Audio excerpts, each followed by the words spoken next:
it's like everyone's dream, you know. People want to win everything, so here we are at playoffs. Everything's starting to look better for us, so I think going into playoffs, we're looking pretty good. I'm pretty confident because like I feel like we have a really good chance to make some upsets. Previously, when we played against Cloud9, when we lost, we were still like smashing their ball lane. Nikki now jumped on, slammed around, and beaten down. Adrian kills him for the second time this game. It was really easy, so I felt like I'm really confident going into playing against them again. They've had a lot of ups and downs, just like us. I think we're only scared of Jensen. He's obviously a KDA player. Back falls, it's a Jensen for one, shockwave, but the shockwave finds the carry, and a double kill for this Orianna yet again. If we can shut them down, I think it'll be a really easy win. I don't think it'll be easy by any means, but I think we're a better team. They don't think we'll make it, but we're here to prove them wrong.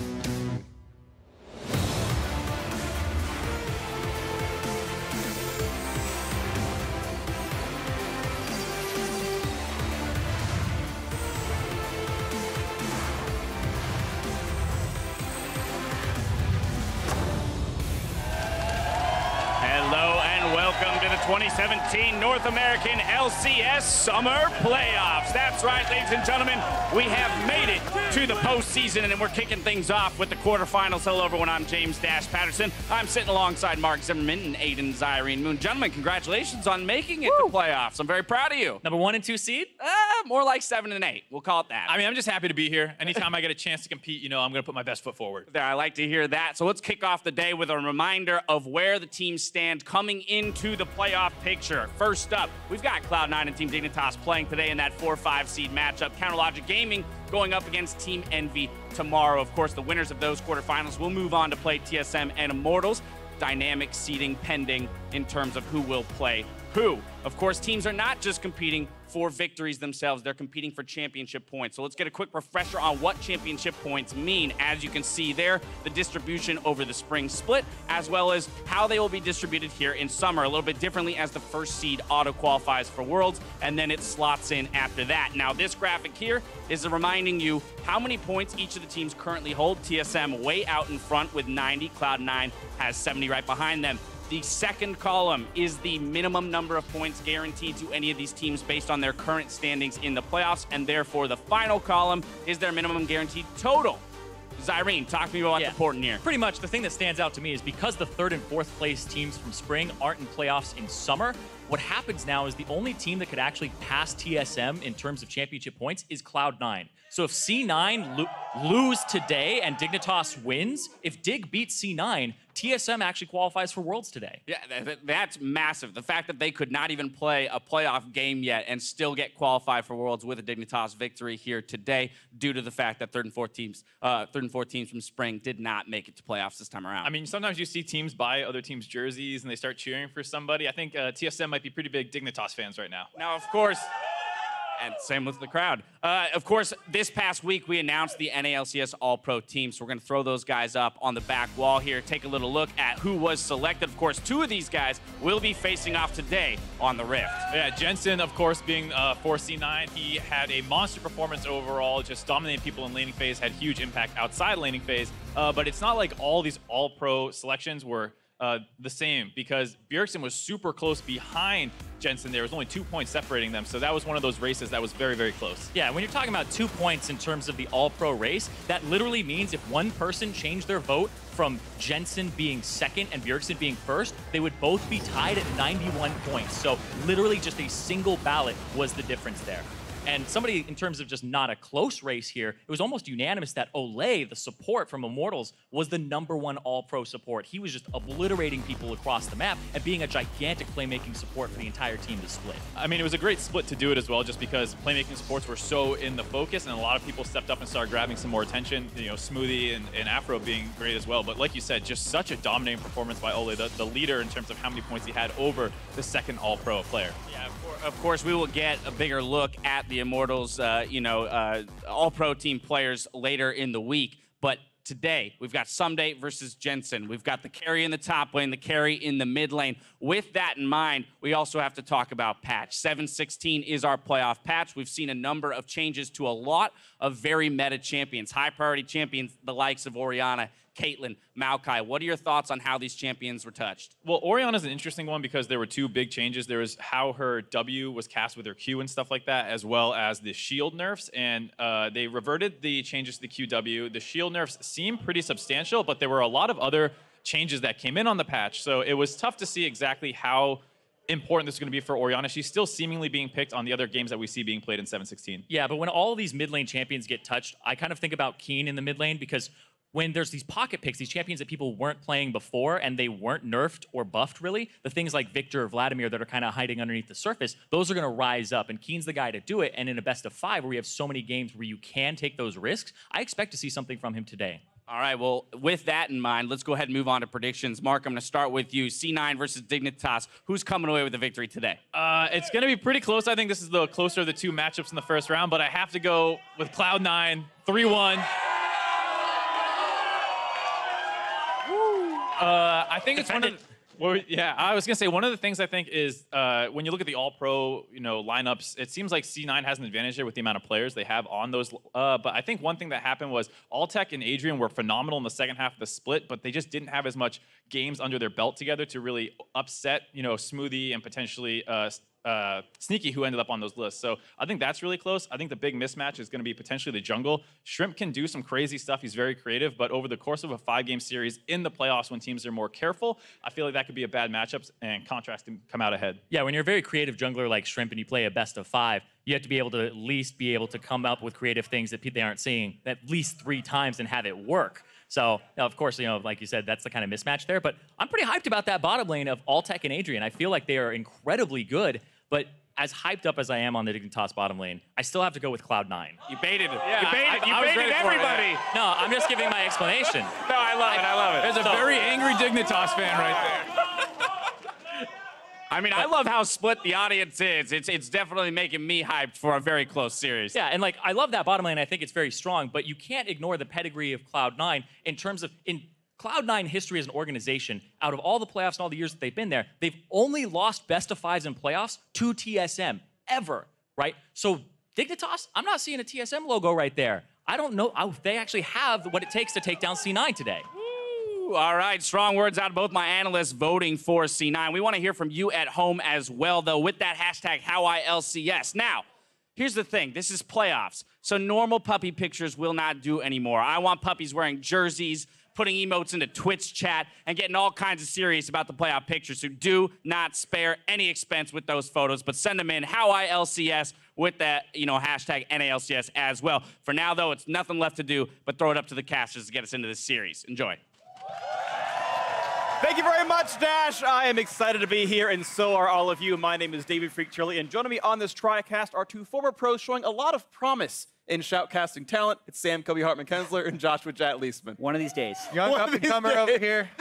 Got some up-and-comers. The BF Swords and Black Thievers are brandished for our first series of the weekend. Cloud9 versus Team Dignitas. We're going to kick things off by diving into our starting lineups. On the blue side is going to be Team Dignitas for Game 1. All-Pro top laner Ssumday, Shrimp in the jungle, Keane in mid, Altec in bot lane, their new support Adrian, and Coach Cop. And selecting the red side for game number 1 is Cloud9. Up top is Impact, in the jungle, Contractz, All-Pro mid laner Jensen, bottom Sneaky, support Smoothie, and Coach Reaper on stage. And this is the split that's been very interesting overall, looking at Team Dignitas taking on the Cloud9. We've seen several teams make big roster changes throughout the split overall, but some of them work, some of them don't. Team Dignitas did finally find one that did work for themselves. They've built a playoff caliber squad since their player changes in Week 6. Yeah, both these teams have had very interesting journeys through this split. Team Dignitas, they had Chaser start out, and they eventually brought on Shrimp in the jungle, and then, bringing Altec into the bottom lane. The bottom lane didn't really take off, though, until Adrian joined him down there. And that's what the analysts were talking about a little bit. Adrian brought this, playmaking as well as the classic Soraka Soraka and Janna, style that people expect from him. But it really kind of changed the face of the way that this team plays and the way that they're perceived by the other playoff teams. They actually beat TSM, they beat Immortals. The one thing, though, kind of daunting task for Team Dignitas here is that they did not take an entire series off of Cloud9 in the regular split, despite winning the first game of both of those best-of-3s. Yep, only 2 individual games for them. Now, talking about Cloud9, though, of course, they had a pretty mediocre start to the split. 6-match wins, 6-match loss in the first 12, but now 6 straight match wins to end this 12-6, go into the postseason. Yeah, finished really strong, but it's been an up and down split for Cloud9. They're not used to starting their playoff runs in quarterfinals. They're much more used to having a playoff bye as a top 2 seed, and their surge at the end of the split can be attributed to a number of different factors, right? Their last 4 opponents were all below them in the standings, and they also settled on a top lane starter. Impact has been the guy in the latter half of the season, and he has been performing at a high level. So what's clear is that Cloud9 did find dominant form against weaker teams, and now their goal is to maintain that level of play against playoff teams to take it all the way to the title. And we'll see if they can do that, actually. It's interesting talking about Impact because the Cloud9 with Impact lineup actually has the 2nd highest game win rate of any team in the NALCS, behind TSM, of course, who are far and away in first place. So once they kind of settle on those stumbles, this seemed to be a very solid squad. And I think it's part of the reason our analysts predicted that Cloud9 would win the series here. But we are here in a game 1, best of 5. Spot in these semis on the line. Opponent TVD based in the other quarter. But here we go. Yeah, and we have to remind viewers that C9 is the higher seed, so they get to choose which side to play in Game 1, and they chose red side, so they're opting into this. Yeah, the first thing that comes to mind when you think of that strategy here, starting out in a best of 5, for me, is kind of the now classic, basically 3rd pick of a mid laner, and then sending your next 2 bans in the 2nd ban phase at the enemy's mid laner if they have not already, jumped on that. Because we're on 7-16 now with all the recent changes to the really meta mid laners and the small nerfs that they all got, I kind of expect Cloud9 to go for a top half of the draft mid laner here and then try and throw more bans into it during the 2nd ban phase. Yeah, Orianna did receive nerfs on this patch. Also, Jensen and Keane's most played champion throughout the summer split. So yeah. Team Dignitas with a pretty strong notion there of banning it right away, and no Cassiopeia ban, but that's also not the type of champion you usually see first picked. Yeah, and talking about the nerfs to the champions as well, Cassiopeia got off fairly light on them, as did kind of Syndra though. So there are still definitely multiple options left. Orianna was one of definitely the most hard hit, but as you can see, Jensen still demands that respect. Jarvan, flexible pick here, opening it up for Team Dignitas though. You get a little peek at Cassiopeia. I wonder if they're going to take that one away. Again, if you're talking about the mid lane tier list changing up and the pecking order going away, like, there are first pick worthy mid laners. In 7-15, it wasn't very often, but, if the landscape changes enough, maybe that really is the situation. It was his 2nd most played, and Cassiopeia taken off the table very early by Cloud9. Yeah, they see the Blanca's banned away, they see Ori's banned away. This is also just saying that they don't think Keane has anything that can beat Jensen's Cassio, as well as it being a good denial pick, as Keane has looked better on Cassiopeia than on pretty much any other pick. Huge late game power here locked in for Cloud9 in the opening of the draft, right out on the bat. Sneaky and Jensen set up very well to scale in this game. So Team Dignitas, they can look at trying to attack the early game a bit more. Jarvan is quite good, at going for very early plays. And they also touched on this a little bit of, the creativeness of Shrimp. You can go for literally red buff into gank on Jarvan, level 2, try and surprise people, or keep it more flexible and wait till level 3. There's that Syndra I talked about though, and it looks like Keane will be very happy to pick that one up as well. It is kind of interesting, the mid laners kind of switched priority picks. Like, Keane's now down to his 3rd most played instead of 2nd most played, but it was actually like Jensen's go-to after the Orianna anyway, so like they just kind of switch priority champions and they're fine. Yeah, and we have a lot to talk about with the AD carry picks right now because Caitlyn did get some pretty substantial nerfs on this patch, and Twitch is a champion that Sneaky hasn't played all summer split long in the North American LCS, so it is very bold of them to blind that Twitch pick this early in the draft. I'd have to say, though, I feel like Twitch is set up very nicely because, as you were talking about earlier as well, the Caitlyn nerfs are so big that Twitch is going to have a big advantage late in the game versus Caitlyn, whereas that, that didn't used to be an issue for her. Meanwhile, though, we're moving on to jungle already, and the Rek'Sai is locked in for Contractz. Yeah, and this is, I think, a little bit because Jarvan can flex between jungle and top. C9 maybe didn't want Contractz getting banned out, but I do also think this is just the difference in how teams perceive the patch and being in different scrim pockets for the playoffs. They're not going to be scrimming against Dignitas, and Twitch is what C9 has identified as strong. The Caitlyn was picked after the fact, so Altec still thinks they can handle that lane with Caitlyn against Twitch. What's interesting as well is I was watching the European LCS promotion tournament, and one of the players tweeted out for the games like, man, Caitlyn really is a dumpster fire. I don't know why we even played this champion. So like different players have very different folks, different opinions on how the champions go. So I thought that was very interesting. And yeah, again, very clearly Altec wants to play it, and his team backs him up. Top lane bans coming across the board here. No AP Kennen will be seen in North American LCS. I know that's been popping up overseas quite a bit. Denying that a little bit. And return to the flexibility of Jarvan does kind of give the extra edge here to Dignitas, but it looks like, and I would feel that, Jarvan is so strong in the jungle right now. Maybe they're going to select a different top laner for Ssumday this time around on top side. And I really wonder if Janna is going to be a big pick here. C9 is a little bit low on engage, but the peel offered to Twitch could be huge. Not to mention preventing Janna Caitlyn could be big, because I'm not sure if C9 doesn't pick it here, if Adrian doesn't just lock it down. Yeah, Adrian definitely played a lot of Thresh and Blitz as well, but Janna certainly is very big. Right now, Cloud9 looking to blind a top laner, quasi-blind. Still don't know exactly where Jarvan is going, but they want the champion right away. Yeah, and Gnar is, very good in the blind scenarios. At the very least, you can go into defensive laning mode with Gnar, spam boomerangs, and with the extra, speed boost, it is actually pretty defensible. Jarvan definitely, if that was the matchup in 1v1, depends on that kill pressure. But like we were thinking before, this is still flexible. And they could, if they wanted to be like, oh, we're going to put AP up in the top lane instead, have Maokai take that switch. Either one could be the jungler. But that's the lock in. And that's a bunch of CC for Team Dignitas. And I do think when they're playing well, it is with an overload of crowd control so they can make plays on their own schedule. It does mean that their late game scaling now with Caitlyn, no Sensor user, could be a little bit lower. One thing as well that I like with Cloud9 kind of taking the Gnar away first in the second round of picks is that Jarvan plus Gnar is a pretty good combo, but even using Jarvan's own ultimate against him, if Jarvan's going to be the one initiating and using those walls as, Cloud9 Gnar to be able to get your own defensive stuns off, look at this Cloud9 team. They actually have quite a lot of utility themselves. Definitely going to be scary to watch for. The hooks are in there, the Rek'Sai tunnels, and we all have seen the giant Gnar teleport, flank 5-man ultis as well. Impact certainly no stranger to the champion as well. We'll see what comes through into this one. But champion select is done. You got 15 seconds left for coaches to make final comments to their teams. We've heard Parth talk about what you say to your teams at the very end. What are the interesting rubs into this game? What are the lanes with priority? What's our wing condition? What's theirs? Make sure the teams are ready to go for the first game of this best of 5. Yeah, and I think the bottom lane is going to be interesting because of how that can unlock the supports to roam into mid lane. We have two very strong early ganking junglers as well in the Jarvan and the Rek'Sai, so 3- and 4-man parties in the mid lane wouldn't be too surprising to me.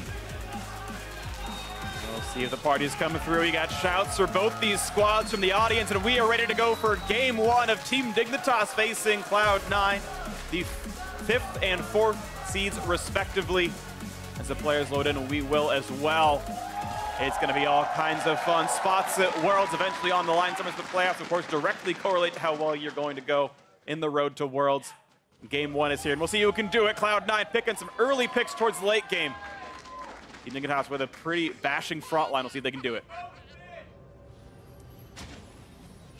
Yeah, I do want to point out how Team Dignitas did have the flexibility with the Jarvan and the Maokai going top lane or jungle.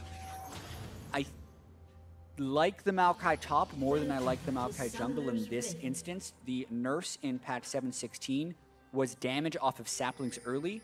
I think those are much more likely to hit the jungle than they are the top lane pick, even though it's going to hit him regardless since you don't skill those up until the last point. But mostly the top lane will function the same as it did last patch for Maokai. Also talking with Azale, he seems to think that Maokai is one of the very best matchups in the game for taking out Gnar, and so Seemingly Ssumday's happy to do this. We've seen a lot of other pro teams pick Maokai in the matchup as well. Looking for a small invade. They're going to find Shrimp. Hook's going to land. Do they have the damage? Flashes the wall. No more follow through. A flash down is going to make those ganks harder. Definitely true. It also, you know, especially when you blow flash on jungle like that super early on, really protects your jungler and also incentivizes, you know, if you have pushing lanes, going for those invades and actually trying to punish Jarvan. Jarvan will get low in the jungle and often has to go, you know, either 3 camps into a scuttle crab for a little bit of a heal or have some sort of early gank plan already planned out rather than power farming his jungle. You can't just go all the way through and he's a little power clear. Yeah, and that makes the jungle a lot more predictable. When they burn the flash on Jarvan, they can go get the ward onto blue buff, so if he is not to fall low in his jungle, it is if he is doing a buff-to-buff start, so to speak, and they already have that other buff warded. Yeah, quick clear on the Raptors here for Contractz. As we said a second ago, Shrimp a little bit late in his start because of the forced recall, so that's always going to set his path behind just ever so slightly. Looks like Adrian's going to be on a coin start for the Thresh. Pretty typical Relic Shield start for Smoothie here. And we'll see if, ooh, that hook's going to land. It will, but a Flay gives him a shield, and Sneaky loses about 200 health for that trade, and that's probably Dignitas' favorite. Yeah, the thing you have to watch out for when you're going coin against a Relic Shield user is just the base stat difference. You're going to generate more gold with the coin, but when you do get hooked in like that, you are at danger and can't take the full trade as far as all-ins are concerned, but they have the push with Caitlyn. Get level 2 first. Generally, the big advantage in double hook lanes is trying to get your hook when the minions are in place to aid you in those trades. Whoa. But man, they got one onto Altec. I mean, Smoothie at the very least is extremely accurate here in the early game. 3 for 3 so far. Contractz, though, sails right by Shrimp. And doesn't know Shrimp. In fact, walking, here comes the gank to the top side. This is not looking good for Nari. Flashed to buy some time, but he's spending Mini in about a second, and he has no way out. First blood comes through for Shrimp in the jungle. Contractz does not check the brush, and now he wants to go in for Retribution. It's a little dangerous, though. The health brush running low, and he gives it away!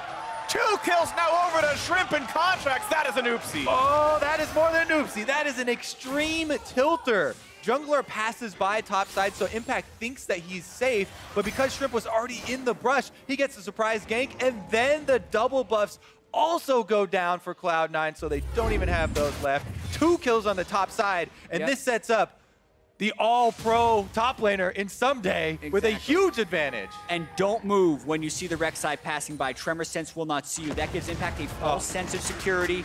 Shrimp then goes in for a gank. Doesn't matter that he doesn't have flash because Ssumday still has his. And then, essentially, Contractz thinks he has enough damage to kill a level 2 Maokai who's flashes, but he has heals from his auto attacks, and he's walking right into a level 3 Jarvan. At best, that is a 1-for-1. And and at worst, that was at worst right there. So worst case scenario occurs for Cloud9, and this is definitely going to be Team Dignitas. Feeling quite good about the top side of the map. Shrimp could take that advantage elsewhere, though, if they really are able to set something up.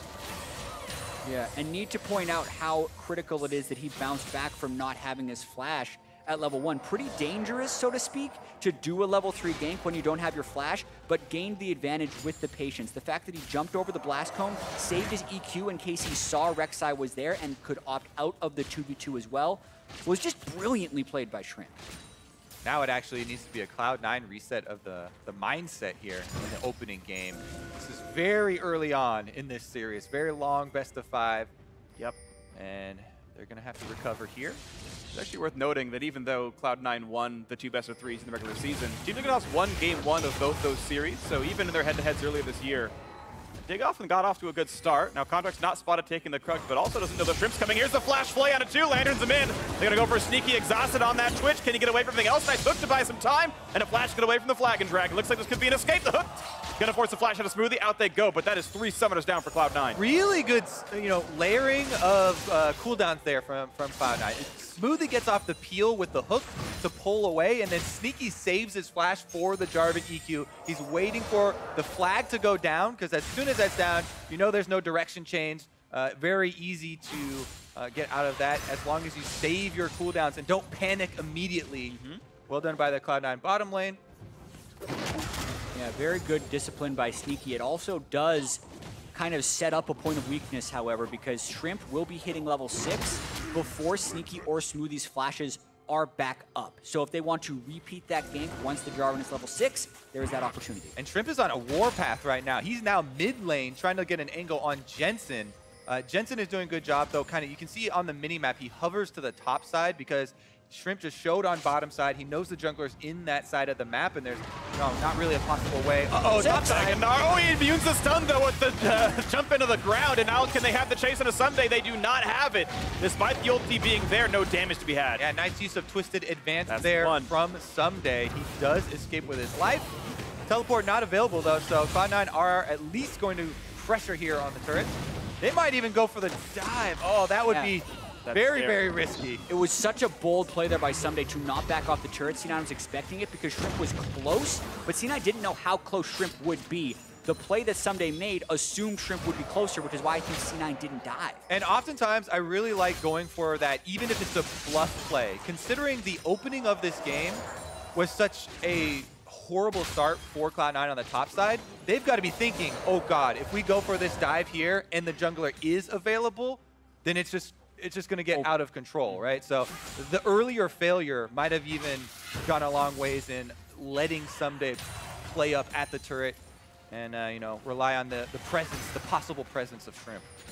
And Shrimp's, of course, been able to snowball that lead. There's the level 6 you're talking about earlier. Thunderlords means plenty of damage, but he also has already picked up that Smite Stone earlier, so he's got his own deep wards that he's put down in a Contractz jungle. He knows he wins the 1v1, he's got the wards down, and he can track, for example, one of those wards at the Wolf camp in the top right, so he can help track that Rek'Sai. Gives Shrimp a lot of space. And now we need to track control wards in the river down here because the level 6 Jarvan gank onto the Flash Twitch is what they're setting up here. They've had that control ward for a while. They just got one in river. They're trying to make sure they are as unspotted as possible, but look at those pings by C9. They are guessing that this could be coming as well. Impact would have teleport, and they would have to match very quickly if they don't want this to turn into a disaster. C9 have no trinket wards or sight stone. Smoothie face checks for once. Okay, they're not in this rush. Twitch. Sees Adrian. Here they come. Does he land the hook? He's not going to. He predicts the juke back and almost lands that one. That could have been a lot of damage into the turret. Very well played by C9, though. The fact that they did not have control ward access in the river and that they were able to get out of this one alive. Yeah, that gank attempt there does not cost Shrimp too much time. He can also remain on this bottom side. The Drake, they do have a bit of an advantage in this river. He takes up the Scuttle Crab. They'll have plenty of vision and kind of retain control to allow Altec and Adrian to play aggressively down here. A nice little bit of wave clear coming through is it's going to be a Ruin King start for Sneaky, which is not optimal damage-wise, but it's certainly going to be a more survivable situation when you're up against a scarier matchup like this. So make the best of a rough lane, and he'll keep trying to scale up. Only down 6 CS, honestly not bad for a Caitlyn matchup. They're going to try to get rid of the wards. A small glimpse of vision, as Dignitas knows Contractz is there.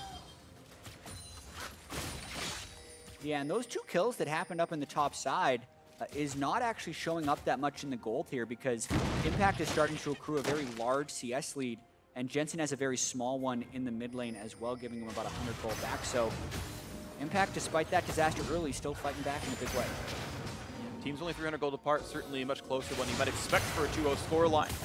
Shrimp going to keep trying to push forward his advantage. His Cinder Hulk is done, so see if that can become something with that power spike. Maybe unlikely. Blue handed off to Jensen. Similar situation, of course, for Keane's Syndra, so equal footing otherwise here in this. And we'll see what the next big play is as the summoners are all coming back up. Sneaky's flash only about 20 seconds to go, and then we've got all 10. Wards in the mid lane, and that previous move by Shrimp did spot out Smoothie as he passes up there. So Keane going to play very safe at his turrets. Not going to expose himself to any of those Blitzcrank roams that we talked about earlier. Adrian hasn't really gotten out for any sort of mid lane action, but Smoothies will be fairly inconsequential.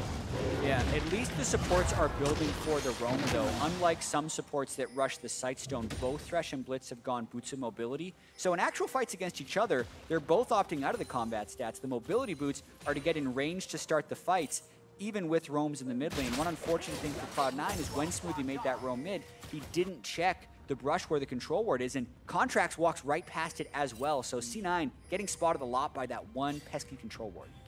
Yeah, walk right by it again. We'll see if Contractz goes for this brush. And nope. All right, they're going to leave that one up for a little bit longer. A little defensive one on that bottom side from Keane. It's starting to become a sort of a theme here, though, because Contractz did not check the brush on top side. Neither member of Cloud9 checks this pixel brush. 0-4, 0-5, something like this. Yeah, and so many times, a lot of times when you'd be playing solo queue, you don't even ward that brush because it's too easy to check, but here comes Smoothie. And he land the hook, he's gonna flash for the knockup into the silence of the ignite, all the damage there on Adrian, gonna flash away, a lot of damage to the snipe. He's going to ulti, he's gonna die for it. Yes, exhaust is not enough. Contractz picks up the kill.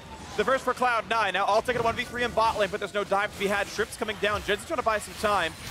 Gets a stun to his face, but he's gonna be okay with that Negatron cloak. He will not die to Keane. Out they go. Cassiopeia has very good disengage there for the defense. Impact goes in for a bit of a trade here onto Ssumday and gets a nice little bit of damage down onto him. Impact's doing so well with that CS, continuing to increase the advantage even. And when everyone is shown on the bottom side of the map, it frees him up to leap in, be very aggressive with the turret. Gnar ult on, but watch this one more time. Remember, both supports boost mobility, so not that much health. Adrian also with the coin, so very squishy. They get him hooked in, the heal goes out through the ignite. Because that connects, it allows Contractz to land his ultimate. And then on the way out, Smoothie also takes turret to allow some freedom. Trying to make the play go around though. Looking for the play, he's gonna dunk on it. They know it's a flashless Blitzcrank. The hook's gonna land as well. Flay to pull him out of the Cataclysm. This should be enough damage. The trade back on a Shrimp is pretty heavy. He will survive the poison though. And a nice kill picked up there by Shrimp. Shrimp remaining proactive. Very good punish for him on the bottom side. Yep. People don't take advantage of offensively blown summoners nearly enough, and he does so in a very good way there to kind of right the ship on the bottom side. This gold is so incredibly close still. And again, Dignitas bottom lane pushing in. Tower maybe. Yeah. No, this is in range of the first turret bonus, so this is a very big bonus objective here if Dignitas can actually complete. Yeah, worth getting a little greedy for sometimes, but they don't have control of River, which I think is one of the bigger things there. Fearing a Cassiopeia and a Rek'Sai collapse. Yeah, the Cassiopeia is the big one. The fact that Jensen's able to roam out first every time. You saw in the bot lane he was first, in here he was as well. 13 minutes into the game, you really have to start keeping track of the teleport cooldowns. Both top laners have them available, and junglers are on the bottom side because they sense how close this objective is to going down. Altec should be able to get that damage down. A couple of recalls for Cloud9. Hook almost comes in. That was a bit close. The turret stays alive, but it is getting dangerously close to falling. Yeah, and Sneaky's really low on resources as well. Not that much mana, half health. So it's emboldening Team Dignitas to almost bait a 3v3 or more down here. Top laners both have teleports up. Dignitas honestly have no reason to let up on the pressure. They do have that mana advantage. There's no deep wards here for C9, but they might go for it anyway. Trying to wave clear the minions out. You saw Smoothie pop the ulti. A bit of a hit on the Shrimp. They want to fight this one. Here comes the teleports in. Onto a ton of Contractz running out of health. Hook's going to land on a Smoothie. They're not going to go for the kill just yet, but here comes Keane. They're going to pick off one, and Smoothie, if he gets one more CC onto him, here's the ulti for Ssumday. He's got Righteous Glory available as well. Pops it for the move speed, comes into the front line. Turret's going to fall, and so will Smoothie. 2 kills plus the first turret all for Dignitas. Bit of a lost cause there for Cloud9 to force in this area. They're weak. They're behind on the bottom side. Teleports can be answered. Jungler's already showing as well. There's no really surprise move here. It's just Cloud9 forcing it and Team Dignitas punishing. Exactly. They set that play up. They were saying, we're going to get this turret, or we are going to force you to fight us with your depleted resources. And C9 chooses between two bad choices and ends up losing both. Yeah, they started the TP. Of course, Impact canceled via his lane pressure, at least able to equalize the turret kill itself. But again, down those 2 kills and down the first turret goal. It's always so risky engaging on a Thresh like this. Contractz is going to charge ahead of the rest of his team into 3 members. So he immediately gets flayed and boxed out. Then Adrian as well lands the hook onto Smoothie. So Adrian is just, securing, kills for his team on all fronts here with the Thresh, and they clean up in a very big way. This is a huge snowball for Team Dignitas, even further considering the early start that they had on the top side as well. Big step out of this game, and now Team Dignitas going to move their dual lane top side. Altec's got an Infinity Edge done. That's a great power spike for a Caitlyn. Sightstone, Moby's, Nomad's Medallion also there for Adrian. Those two can keep knocking things down. The only thing I would say is that all these kills are actually going to Shrimp. He's the one getting the last hits for this. And this is, Tank Jarvan. He has put that money into a team-oriented item here with the locket. He's going to be able to shield up the rest of the team. But, the shield scales with health now, so it's a bit better later in the game. Plus, he blew it there while he was trying to kill a ward, so not the best active management. But probably not an attack reset. Yeah. And the CS lead is so big for Impact in the top lane that even though he's got a 0-1-0 scoreline to a 1-0-3 Maokai, he's still up 300 gold and did take the turret in the top lane, by the way. That turret was equalized. So, yes, Shrimp is kind of the team fight creator right now, and that's how Team Dignitas is going to try and win. But C9 setting up a pretty strong split push game with this Black Cleaver Rush Gnar. And remember, we cautioned against it before, but okay, never mind. Altec Sack. You want it? There's Bork. Nice. All right, goodbye, Adrian. We cautioned against it before, but even if Shrimp is a teamfight creator, like you say, he leaves down the Cataclysm. If he leaves it down too long, Impact himself can use that against him. He's now level 11 on Gnar, access to that level 2 ultimate, and can completely turn it around. Well, Shrimp still standing by the team. He knows he's the goalie. He's got to be part of these fights. Gonna be another force here. Both junglers around. Now, Impact's TP is up, and Ssumday's is not because he canceled. He doesn't have any rage built up in his Gnar bar, though, and we have very often seen mini Gnars teleport in and get instantly deleted before being able to build up any sort of rage. So you always do have to take that into consideration, and kind of a little bit of randomness with this character when you draft him onto your team. In the case, you got to play around that, and the play was not to be had. Impact back to Mega Gnar for now. It's going to be a Rift Herald attempt, as they're going to tank it up, and Sneaky's going to walk over, and looks like with that lane pushed in, Team Dignitas not likely to contest, and this can help equalize more of the gold. Shrimp's nearby, though. Adrian coming in as well. How strong he feels. But he's been grounded, sent to his room, and yep, there's the pickup on Rift Herald, goes over to Contractz. Yeah, Miasma stops a surprising number of abilities, but does not stop Jarvan EQ, so he could have jumped over that. Actually doing plenty of damage. Meanwhile, Contract's going to fall off. The ulti from Keane makes that one happen. 1 for 0. The chase in Impact trades the kill under the turret. Flash for flash, and I guess a 2 for 1 overall. Jensen would have been fine, but had to flash because he was afraid of that skill shot still landing. Gets away. All right. Keeping in the mid lane. Yep, that's going to be pressure for Team Dignitas, and the siege will continue here. Smoothie! What a hook! They got him! A lot of damage with the hook back, and he's going to fall for it despite the good moves. Team Dignitas still firing faster. 4v3, and the damage is had. Hooks on hooks. Every time you land one as Thresh or Blitz, you are immediately open to the other guy because you're basically immobile to finish off your combo. Nice counter there by Adrian, even if it was a wondrous hook by Smoothie in the start. Watching this, it's just a hook onto Contractz that starts it, and then a missed hook by Smoothie onto Keane. And this is why we were talking so much about Adrian in the opening. On the bottom side, though, Impact has been going for these huge trades on Ssumday the entire game. This time, he decides to commit for the kill under the turret. Ssumday flashes back in, though, so he's going to be able to get the answer kill. Ooh. If Ssumday had popped Righteous Glory a second sooner, because it doesn't give you move speed running away, but it gives you a slow if you touch the guy. And so when he flash autoed to heal, if that had Righteous Glory on, he could have slowed Impact, and maybe he grates the gap. Either way, a slightly late activation. Impact didn't actually have to walk, he just flashed for the last auto to the kill, so... Right. But yeah, it would have been slightly more optimal use of the item, though. All right, that's fair. But either way, 1 for 1, a trade of flashes. Impact flash to make sure he lands the shot. Here's the hook. He breaks the juke backwards, but Keane walks straight forward. Minions are gone, a couple of turret shots on a Contractz, but there's the Rift Herald, and the mid lane turret's going to fall. The gold now back to only 2,000 difference. Yeah, and even though the kills are 8-2, it's still anyone's game. We know Cassiopeia, especially with this Abyssal Mask defensive start, is scaling up to the late game. The Twitch scaling up to the late game. The Caitlyn nerfs on 7-16, not as good at scaling to the late game. So this is still only an 1,800 gold advantage for Team Dignitas. They need to keep this pressure up with the Righteous Glory Maokai, with the Syndra right now, and make this lead count. And even the lockout on Jarvan, they have a lot of early power sparks. Gonna hope to use, see if they can do that. Mid lane gonna fall, no questions asked. Impact still shutting up the top lane. TPs are matched at a certain point down the line. Yeah, it is a decent, lead there for Team Dignitas, but, especially if you're looking at the front line. Maokai has only armor right now, and that's one of the benefits of Cloud9 drafting both Twitch and Cassiopeia. We haven't really seen Jensen kind of flex his muscles. He could kind of melt this Maokai on the front lines if Cloud9 are able to buy him some time to do it. So these team fights are going to be so much about that setup and protecting those late game carries. Yeah, and I also like this matchup between Dignitas and C9 because the way the teams distribute their resources. CS percentage post 15 minutes is one of the better ways of deciding who teams like as their carries.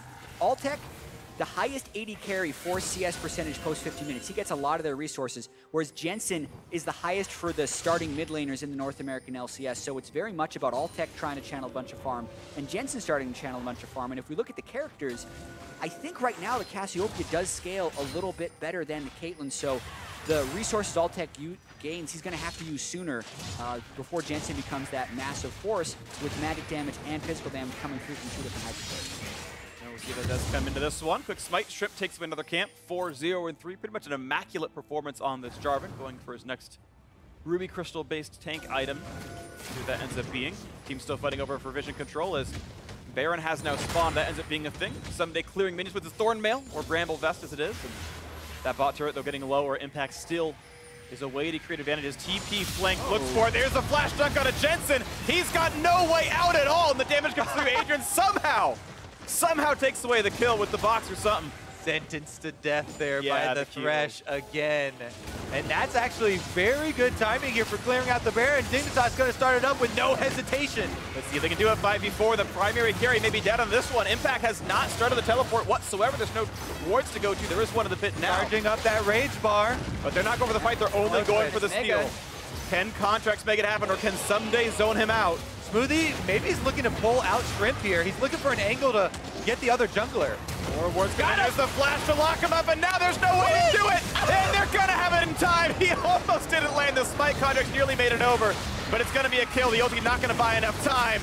Another kill and the Baron for Team Dignitas. I was really wondering if they were going to catch that, but he does. Both teams are focused on keeping the enemy jungler out of the Baron. So Baron was sitting on 200 to 300 health for a incredibly awkward amount of time before Shrimp was able to get back inside for the smite. Ssumday did a good job getting outside to keep Contractz out, but also very nice hook there from Smoothie. So much happened there, as well as C9 very clearly saying that they were not going to try and fight at Baron, and that actually kind of made the smite fight more easily followable because there's just two Cloud9 members. Twitch is top, Gnar is bot, no TP is channeling, so Dig doesn't need to worry about taking damage. So they can all focus on keeping Contractz out. Ssumday roots him as Shrimp gets hooked. So as Kobe said, both junglers are missing, and it's a matter of who can get in first to smite. Shrimp makes it in a quarter of a second earlier. And that was such a good angle because the vision timed out there for Cloud9. That was the last place that Smoothie saw the enemy jungler, and there was no vision on Smoothie either. But he places his bets. He is rewarded, but in the end, doesn't matter. Shrimp just goes right back in. Team Dignitas now marching down the mid lane with purple buff. Credit to Ssumday for keeping Contractz out as long as he could to give Shrimp the time, and now mid lane 2-2 is going to fall, and Team Dignitas found those picks. Shrimp got the pick on the Jensen. He got back to the pit for the Baron. This is going so well for them. 10-2 the score line. 3 turrets finally down. This has honestly just been Shrimp's game. 4-0-5 here on the Jarvan. Very, very successful for himself. And Ssumday's kind of been playing the supportive role. You know, he didn't get the kill credit on those ones. Impact was, you know, definitely bullying him with the Gnar for a long time. But when it counts, as you said, one of the most important things to do is to keep the enemy jungler out. He was able to do that. Yeah, and they're going to be trying to rotate around these outer turrets with the Baron buff to extend that gold lead. I think one of the biggest things that tells the story of this game is the ability to exploit a flash cooldown versus not. Shrimp lost his flash at level 1, turned that into a double kill, and then every time he's burned a flash elsewhere, he's returned before that flash has come back up and killed the person. So they have 10 kills generated a lot off of flash cooldowns, just getting a Jarvan ult on a flashless person and then making the lead off of that. 90% kill participation for the jungler, and that is a lot of gold gained off this Baron with all those turrets being cleaned up there by Team Dignitas. And even though there were nerfs to Kate scaling, she still scales very well. It's not like she was completely killed for the late game. Always feels nice once you have all your crit multiplying, and here goes Adrian. Can they catch on an impact? The slow from the Boomerang not going to land on Ssumday. He jukes around it. The speed finally wears off, and that's not going to catch up. No. It does go really far, but not that far. And Impact is going to be fine. Yeah, to speak to the Caitlyn nurse a little bit, when you were on the same items as the other AD carry, you're going to be weaker. But items multiply so much in League of Legends, right? If you are a full item up on someone else, you're still going to be stronger. And that's why Team Dignitas was still willing to pick the Caitlyn. They thought they'd be able to get a lead and get the items first. I mean, Altec has 5% less attack speed, or 10% less attack speed than he did 7 patches ago. Yeah. Well, he's got an extra zeal on you. Pretty sure he's fine. I think it's more than 10% attack speed. Clearly, he's doing very well for himself. The advantage has snowballed. Cloud9 doing the best they can of a bad situation. They're going to knock down top lane tier 2 despite having Baron on their opponents, because keep in mind, bot lane is being pushed right now by that aforementioned Altec Caitlyn. This turret likely to fall, and Cloud9 picking up what they can, but Dignitas pushing his lead farther ahead. The lead's going to go from 5 to 6,000 almost now, and they're doing very well for themselves. Yeah, Gold starting to balloon right now. Was funny how the Cloud Drake was taken after the Baron, so very low Drake score in this game. If it does end up going super late, it will make Elder less powerful, but in the meantime, it's basically just Team Dignitas resetting, realizing how far they are ahead, getting control wards down once again, and then setting up more plays. And the point man for setting up those plays really has been the Thresh here. Adrian's got a 2-level lead over Smoothie on the Blitzcrank, so he even is more comfortable getting into the middle of the team fights, even though he went the more utility-focused build path, right? He's got the extra speed, which he's using with the Talisman activation to create a lot of these initiations, but he also has the extra levels and pure health from that to be able to get right into the mix of things. Looking a good first game for Team Dignitas. See if they can keep that chain going. 27 minutes in at this point here. Baron's going to be gone for another 3 minutes. We'll see when they can push in next. We're looking for ways for Cloud9 back into this game to try and stall out, try and trivialize this gold difference a little bit for themselves and extend the game. They do have the Black Cleaver and Frozen Mallet on Gnar, which is goes a very long way in gaining some side lane pressure. He also is able to remain fairly safe. It's just a matter of, will the rest of the team be able to disengage from a Talisman Thresh, a Righteous Glory Maokai? And that is an extremely difficult thing for a 4-man squad to do. And I think that's one of the biggest problems. Ssumday was getting beat up in that lane, and the team identified that they needed to force those fights, and they were able to do so. And then on top of Team Dignitas having an overload of initiation, C9 doesn't have as much disengage as they would like. Blitzcrank is an engaged support, not a disengaged support. Twitch has a hard time running away. Cassiopeia can peel with Miasma, but doesn't have any movement abilities of her own. So not the greatest matchup for what C9 wants to do. If they wanted to set up a split push Gnar that's going to stall the game out for them, then they have to have better disengage options, and they've been getting caught with a split pushing Gnar far too often this game. I'm very curious to see if Cloud9 will set up some wards leading to Baron, because we're only about 50 seconds away from the next Baron spawn. And this is really going to be the one that kind of breaks the game open or allows Cloud9 a large period of stalling out. Because if they can stall out at their turrets inside the base, then they would be fine to extend the game. But Team Dignitas definitely want to pull them out here into the open where they can try and take advantage. Yeah, and we keep saying late game, late game, late game for C9. It's not that far away, and their disadvantage actually isn't as massive as we would think with how much control Dignitas seems to have. 5,000 gold. Here we go. Might make the way in. Talisman Ascension pop, but no engage had. However, it's still darkness. It's vision control. You can use this 5,000 gold to say, you're not allowed into my jungle. Smoothie going to not quite land the hook. Strip's going to slow him with the shield. They're going to land the hook as well from Adrian.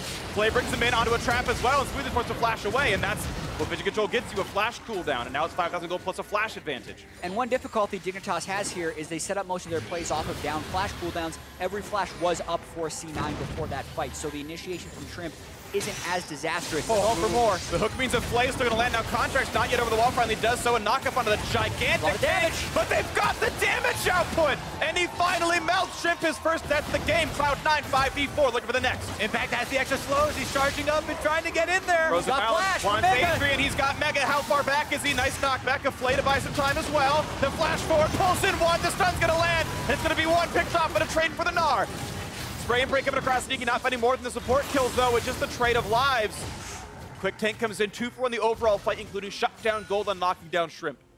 Oh man, this game is heating up right here. You can see one overstep by Shrimp just flips a switch in C9's brains that say they are now the aggressors. They don't have to worry about the Jarvan. And Impact maybe even goes a little bit too far in trying to flash for that Mega Gnar that was so juicy. He's saying overstep. Look at the tug of war in this game with the Thresh and the Blitzcrank. So we have pulls in. We're moving screen by screen over. Jarvan EQs, Cataclysms, then gets pulled even further. So he's a good 1,500 units away. And then this is where Cloud9 sense a huge comeback, and they try to force a little bit much. The Gnar flash is such a big cooldown that expending it for a 1-for-1 trade here is actually very beneficial for Team Dignitas. So much CC on the side of Team Dignitas just kept poking Impact back from the team, because the Mega Gnar he saw 2 seconds before he ended up getting just the Thresh was the whole team, but the CC that landed from Keane, from Adrian, from Ssumday delayed him just enough to make that flash unsuccessful. So we saw our first glimpse of Jensen in a team fight, not getting deleted at the start. Hook though on to Contractz, goodbye! Unleashed power. No Rek'Sai, no smite. And now it's a 5v4 at Baron. Does C9 even try to fight this? Because the steal is not even a possibility. I think they should beat it, but it looks like they're going to go for something. They're going to throw boomerangs at it. And a hook, they're going to hope that it's random damage that gets it. They're going to pull in one. The smite's going to land anyway. Do they have the damage for Adrian? They might, but the exhaust is on, and yes, they get the kill. But just like last time, it's a trade of support for top lane. Now Jensen's got to run. Thankful of the answer, but now it's the flash, the dock up, the chase is in, and Ssumday getting that kill. Jensen mispositioned for it. This is what, as the advantageous positioning is going to get you. Team Dignitas, they have the vision for so long. Contractz, even on Rek'Sai trying to throw Prey Seekers, gets caught here. Another pick for Team Dignitas results in another Baron, and this one might just be too much for C9 to withstand. They're going to let Strip tank for a little while, wait for the mini wave eventually. But right now, it's a 4v3 on the map. They're going to find Smoothie. Blitzcrank, he's going to get blitzed onto, and he's gone. There's no front lineman anymore. Now to jump in for Sneaky. Low on health, trying to run, shut down. The double kill comes in thanks to Altec as Adrian revives and runs across the map with the middle inhibitor turret going to fall. And Cloud9 defending 3v4 gives away 2 more kills. And it could be game if they keep having these desync death timers. It's Keane and Altec at full health with Tank still alive for Dig. That is definitely game. Baron bump up. They're burning through the Nexus turret. Jensen is alive. If he pulls off some magic. 3v5, they're going to hope for the miracle. The grounding is in. They're going to take down 1. Will they get more for the trade? Contractz able to kite away. The bag of Gnar comes across. A couple of stunts behind. The gigantic petrifying gaze by a bit more, and he's surviving with the magic resist. But the health bars are still running low. Now you got Smoothie respawning, pulls one into the turret shot, and that might be enough with the Flay to buy a few more seconds. Will they kill Adrian? Gnar to throw in the attacks, and Impact gets it. 2 alive versus Sneaky respawning, and Cloud9 live for another day. Keep scaling, later and later game. But what keeps happening to C9 in this game is Dignitas is forcing them into bad decisions. Either give us something or try and stop us. And when C9 tries to stop them, they lose so much more. It happened at the turret at the start of the game in the bottom lane. It happened at Baron there. And it even happened in mid lane. Then finally they get something back as Team Dignitas tries to end the game. Really good lockup there under the turrets. They buy so much time for Jensen to get his damage out. And then the petrifying gaze double stun on the backline. Could not have been better. Blocks up both of them and is able to kill Altec within the stun duration. As well as getting Keane so low that he has to leave the fight. Yeah. And allow Cloud9 for a little bit more time. But man, this one, they are cutting it so ridiculously close. This is, a 10,000 gold lead now for Team Dignitas. Like, even though, like, all the Cloud9 fans are like, oh, but they won the fight, the gold's getting worse and worse, and the base is getting worse and worse from here. Dignitas are certainly in the driver's seat. You just have that little piece in the back of your mind that says, what if? But every time, Dig has come out ahead. And talking about scaling, Sneaky needs Infinity Edge before that becomes a reality. When he gets Infinity Edge, then he will be the late game Twitch. But until then, they do not have the damage to cut through that Maokai and that Jarvan. Look at that tank item stack they have in the front line. It's why Sneaky had to go Last Whisper, but it means he doesn't get his crit multi. That's why the Cloud9 teamfight victories revolve entirely around these big crowd control abilities. The AoE stuns, it's either Impact or Jensen. That's going to be a big playmaker for this team. Or Team Dignitas are just going to walk it through. Yeah, and Dig still has Baron buff for a short time, so I can see why they wanted to rush this push, but it was defended on the first wave. Here comes the second. Smoothie also has to be very careful when throwing out his hooks. He's been punished very heavily. Every time he lands a blitz hook, he's been the one on the receiving end of a retaliation from Adrian, and it has definitely cost Cloud9. Things to watch out for. The siege continue though for Team Dignitas. No Baron buff up for them. Way to grab that second Drake. Ocean needs a bit of extra regen as they keep putting the auto attacks down. And Cloud9 keep clearing the waves. No static shiv and no burst damage out of the mage means those minions don't die all that fast. We have Baron gone, so these pushes are harder. Notice the Knight's Vow on Jensen. Top righteous. Sneaky. For the play. Roots onto a 3 in the back line, and Impact gonna fall away. Pops the stone play, tries to get out into the back lane, goes straight. Do they have the damage that'll knock him down? It's a giant burst of damage, and 2 got picked up. They hooked it, Keane. 3 kills for Cloud9, make it 4. And somehow Impact still lives, so would you believe it? With a 10,000 gold deficit, Cloud9 looking to get a completely clean ace inside their base. Smoothie with the hook onto Keane to get the pick. How did C9 win this fight? Oh my God. It's going to take them a while, but they'll do it. You saw how Took long. longer than the other 4 did. Exactly. That's how important it is to be behind your front line as a damage dealer. That's why Dignitas had such a huge lead, but they bypass the Maokai and win the fight. And Impact's escape there as well on the outside. He gets hooked in mini Gnar form. I think he's dead for sure. And Ssumday chases him. So did Team There's Dignitas. no Ssumday. So basically for this 4-on-4, it's both tanks are out of the fight because Ssumday went chasing. So even though they had a huge advantage there taking down Impact, it didn't matter because there was no Maokai in the fight. And Smoothie, as you said, gets the hook onto Keane while they're inside the Cataclysm. Huge damage, and it's absolutely a huge victory here for Cloud9. Yeah, Impact distracting the Maokai, making it a one-man front line in the Jarvan, who flashed for his ultimate again. So he's too far away for the immediate follow-up from Team Dignitas, and they die while following through with the Jarvan engage. Even in the end, even though Impact is on 2% health and Ssumday's on 98%, they're both out of the team fight. Yep. And the gold lead shrunk by 40%. It's now 6,000. Now that's still 6,000. That is still Team Dignitas with control of the map right now. As long as they play it right, you have to assume. Traps are up, looking to again play for the Baron. Yeah, the morale is through the roof for Cloud9, and the Infinity Edge is on the field for Sneaky. Yep. He has been able to complete it. Jensen was already completely operational, so Cloud9 are feeling, at the very least, quite a lot better about the state of this game. They have 2 exposed inhibitors, though, and only 1 Nexus Turret left, so Team Dignitas only need 1 more big team fight victory. It's very true, and the one thing that C9 has, though, is with 2 respawn inhibitors, there's not super minions pushing towards their wave, and they just had the confidence to move and clear vision around Baron. So a lot of the disadvantages have come with Team Dignitas getting a pick around the Baron area. If it happens again to C9, it will be over, but if they can avoid it, they're probably stronger in a full 5v5 team fight. Here's a fight in the mid lane, though. Here comes the ulti across. How many roots they're going to get? Maybe just onto Impact, and then on the back line, they're going to look for a little bit more, but he's so tanky. The front line in the right place, and Impact forced to jump away. As the fight resets, Shrimp is low. The spray break coming across, but he's staying alive. The play to the front line, they're going to knock down Sneaky. That's a 1-for-0. And how about the Cassiopeia? Jensen picks up 1. Still alive with a shield in the back limit. He's getting chased down by Ssumday, and the CC is there. A couple more attacks, the flash, and he's going to knock down the last carry. It's only Impact left to do anything at all, and he will drop to Keane. You've got to believe it, but yes, he will finally burn down. That's the ace. That's the game with 3 standing. Team Dignitas gonna knock down the next. 1 more big team fight, and Dignitas find it. The crucial one. They will be able to take the first game in this set, just like the regular season. It took a lot of work.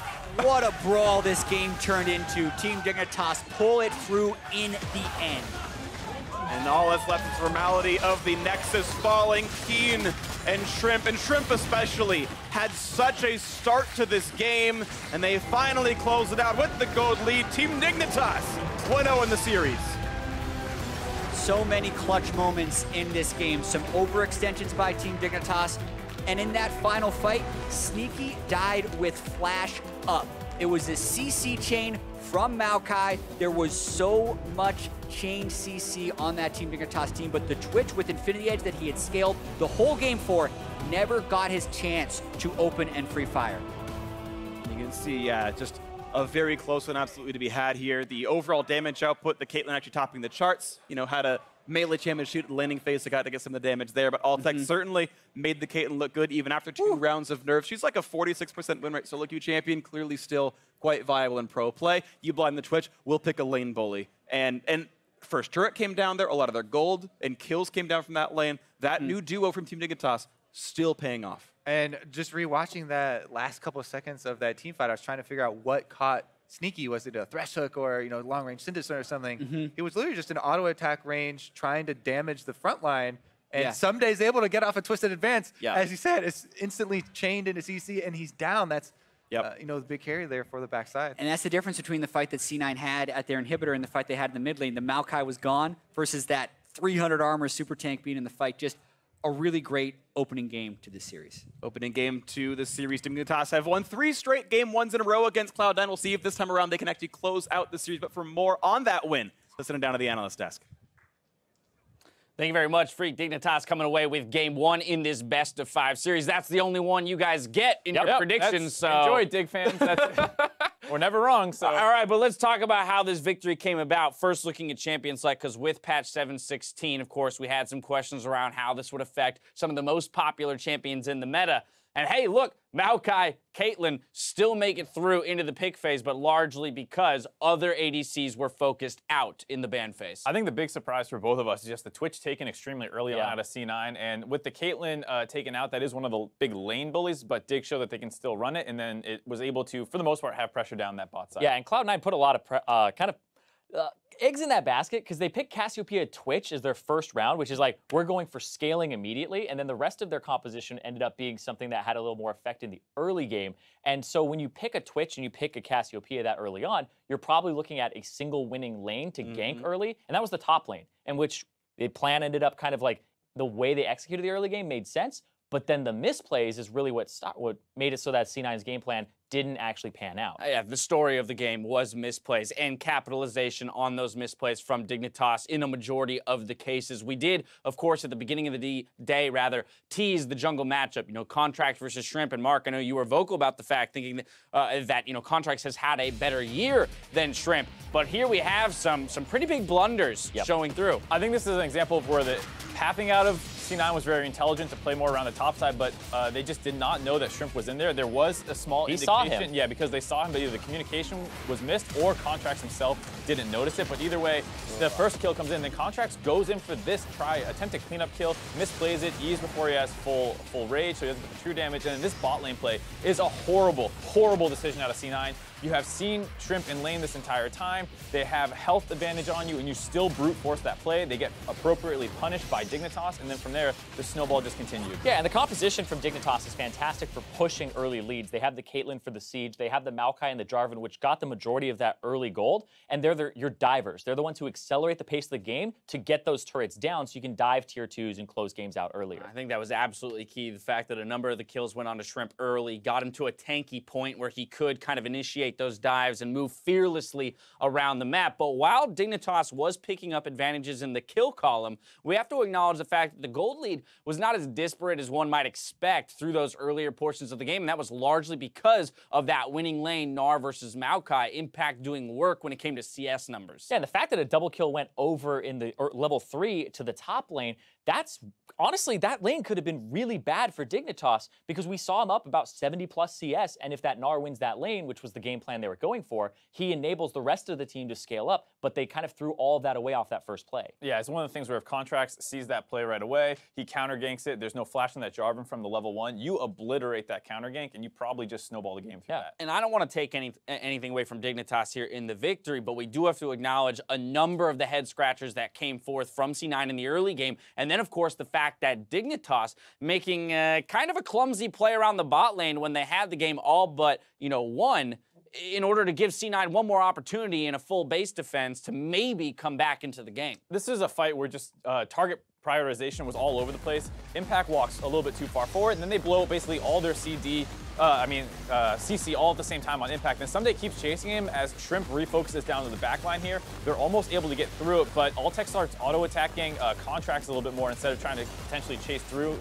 They lose some damage there. Ssumday finally rejoins the fight, but his entire team is already dead. Yeah, and I believe Altec actually does get hit by Jensen's ultimate there from almost max range, and then he has to QSS, and he's already getting obliterated there. But this fight here is another kind of one where they're able to access the backline because Impact has to jump away here. And look at the Maokai who's just buying time for his cooldown to be back up, and he just jumps onto Sneaky, who, boom, right there, just gets taken out by Twisted Advantage. Arcane Smash into the Flay, into the Syndra ultimate means that Sneaky goes down. Jensen, the only remaining damage dealer, isn't enough to take care of the rest of the team from Dignitas' side. And so, you know, you're talking about head scratchers there for Dignitas where it wasn't able to like close out off that previous fight, and you don't want to take anything away from them, but I feel like we have to give them so much credit because when they got ahead, their Baron baits, Dignitas Barons, this entire split have reversed the meme in my mind because it's a good thing now. They are actually taking the Barons and baiting them appropriately early. They get a single pick on Jensen, which got them that first Baron. And Dignitas, that is something that you can, if you know how to play around the Baron and bait it appropriately, there are so many teams that lose games just around that area. I think it's especially noteworthy because C9 played that defense pretty well as well, where they were able to hook out Shrimp, but at the same time, Ssumday was saving that. Ssumday goes over and stops Contractz from getting into the pit, so neither jungler can get back in. Shrimp gets in first, and they're able to get that Baron. And that's one of the things that over the course of this series is very, very reliable, that, you know, you can expect Dignitas to have great Baron control. What's not reliable for me is what happened in the early game, because this game is not one that comes down to me to like X's and O's and did we draft properly. It's like you got to wake up C9. You can't go in late after a counter gank went wrong on the top side. You can't go force a play in the bot lane after you're already at so many disadvantages. They just need to think more clearly. It feels like they're a little caught up in the moment or something. Eliminating mistakes for Cloud9, but then if that's a given, if we pretend that Cloud9 does clean up their early game and some of those blunders, how does Dig respond to that and make sure they stay ahead of the curve, Zyrene, and continue to pick up victories here in the best of 5? I feel like that game is one that you can kind of go, okay, you know, that early game went really well for us. They haven't really had to show too much right now, and I feel like that really helps them out in the best of 5. The jungle route from Shrimp, he didn't have flash, and it was kind of a standard route. They didn't really try anything creative there, and it was pretty standard play from Dignitas with two lanes that win, and then one that kind of won because it was handed to you. They would have won the other 2 lanes regardless of what happened. So I think they just play it again. And Dignitas is moving to red side, which I actually do like because C9 showed so many of their lane matchups right away in that first round where they take the Cassiopeia and Twitch, and that gives up 2 counter picks with the Syndra and the Caitlyn. And if C9, you know, is on red side again, they say, all right, well, let's hold those picks a little bit later. Let's go with more standard jungler tank stuff early. Then you might end up in a situation where now flexes. Yeah, flexes, things like that. Jensen is not just 10 CS ahead in a losing matchup. Now he might be destroying you and stuff like that. So I like that Dignitas is proactively going for that red side. Yeah, it was a confident first rotation from Cloud9 in terms of the champion select from game 1. This time, Dignitas is kind of removing that option from them and giving themselves some more opportunities to counterpick or flex themselves. That was only game 1 of the series. When we return, we'll see if Cloud9 can even up the score versus Team Dignitas. You're watching the North American LCS Summer Playoffs.